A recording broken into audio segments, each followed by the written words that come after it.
ko naman akalain na hindi ko rin inaasahan pa. Narito tayo ngayon upang matunghayan ang napakainit, nagbabaga at talaga namang pinaka-inaabangan na latest issue ni Ate Erica. Sa pagpapatuloy ng ating istorya ay may binasa si Kalingap Val na comment ng isang kalingap sa kanyang channel.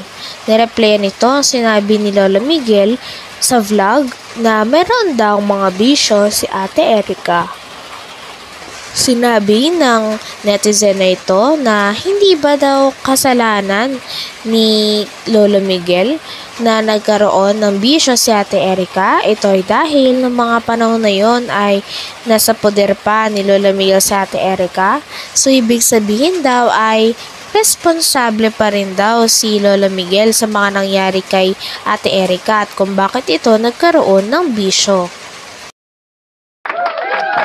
So, ako po bilang isang kabahagi ng ating programa at part ng Kalingap. So, ito po mga Kalingap, no? Huwag kayong magsawa. Huwag kayong magsawa. Libre na nga ito. Wala itong monetization. Naka-off kaya. Naka-off po yan, no? Pero mayroong ads, ano, mga Kalingap, nalabas ng ads. Kuya Bal, bakit may ads yung live mo? At yung mga video mo kay Tatay Miguel, yan po ay uso ngayon. Yan ang uso ngayon. Bakit po? Yung mga vlogger na wala pang 1,000 subscriber, may mga ads na agad eh. Yan ang ginawa ni YouTube. Para kumita rin po siya. Ha? Ako po, okay lang sa akin na walang kita. May palipad naman eh. May palipad naman. Ito mga Kalingap po, mga kaibigan, merong na-i-post dito si Miss Tunyakaw. Di ko na sabing iini. Sabi ni Bupil, Genie raw. Ito mga Kalingap, mga kaibigan, no?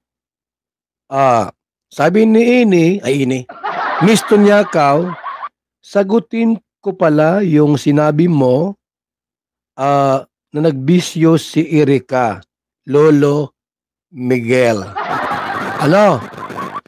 Sasagutin po mga Kalingap ni Miss Tunyakaw yung sinabi po ni Tatay Migs na may bisyo po ining si Erica. Anong sabi niya?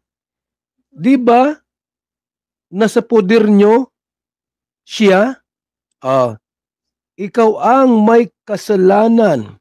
Bakit ganon ang nangyari? Yung sabi dito ni Miss Tunyakaw, mga Kalingap. Sabi pa nga sa comment ay si Lolo Miguel daw ang pinaka-responsible sa mga nangyayari sa buhay ni Ate Erica. Ito daw ay dahil si Lolo Miguel ang nagpalaki kay Ate Erica. Kaya kung natututo daw ito na magsugal o ng mga bisyo ay si Lolo Miguel pa rin daw ang punot dulo nito. Dahil si Lolo Miguel daw ang head of the family o ang padre di pamilya. Kaya siya pa rin daw ang malalagot at siya pa rin ang may kasalanan kung bakit natuto ng mga ganitong gawain si Ate Erica. Dapat daw ay sinaway niya si Ate Erica nung nalaman niya na may mga ganitong nangyayari. Ni Miss Tunyakaw, mga Kalingap. Si Tatay Mix daw po ang mas may alam o mayroong kasalanan kung bakit nangyari po ang mga bagay na ito. Na sila po ay nag-aaway-away na. And kung matino kang lolo, sabi po niya, hindi ako sinaway mo kasi nasa puder mo yan. Sana sinaway mo na at nasa puder mo yan. pinabayaan mo sila, ikaw yung matanda at ako nga, sabi niya, ako nga, mga kapatid ko, napagsasabihan ko naman ng tama. Alam niyo po, ikaw ang head of the family. Yan. But you don't know how to handle your family. Ikaw ang ma-blame sa lahat kasi ang anak-anak,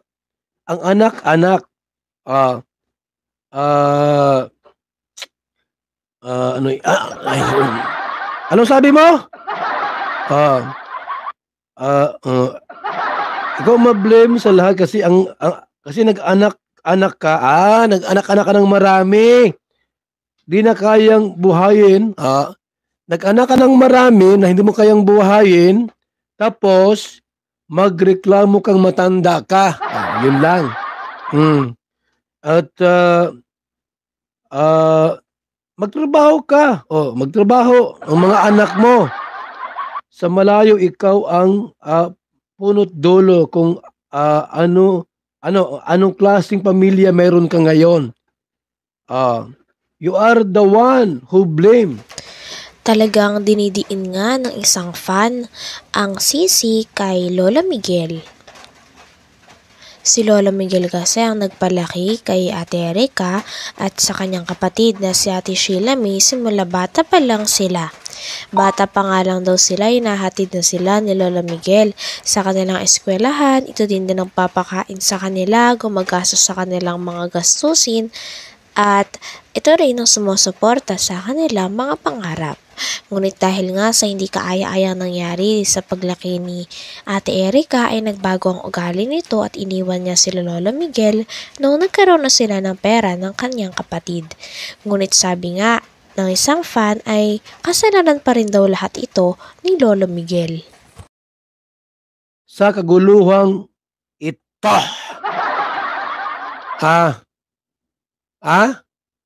Sinisisi po mga kalingap ni Miss Tonyakaw ining si Tatay Migs. Sinisisi po niya.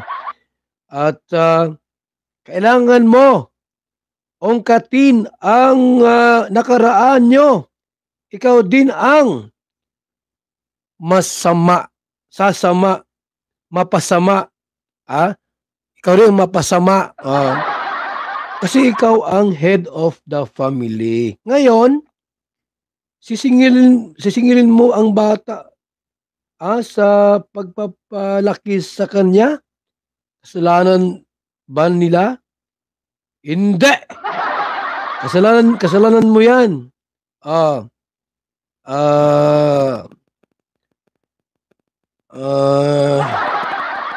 Ang hirap pagbasa ng Tagalog, mga kalingap.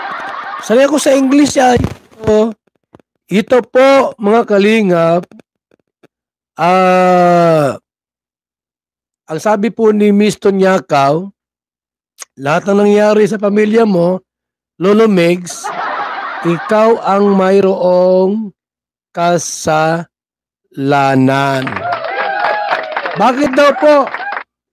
Isa po ang head of the family, mga kalingap. Ikaw ang lulo, ang nakakatanda. Ano man mangyari sa pamilya mo, huwag mong i-blame sa iba. Sisihin mo ang sarili mo. May tama po, may tama ano? May tama si Miss Tonyakaw. Sisihin mo ang sarili mo, huwag si Erica at si May. May tama ba? May tama din po ano? Kasi nga lumalabas kasi mga kalingap na parabagang ang may kasalanan ay itong mga apo niya at yung anak niya, mga kalingap.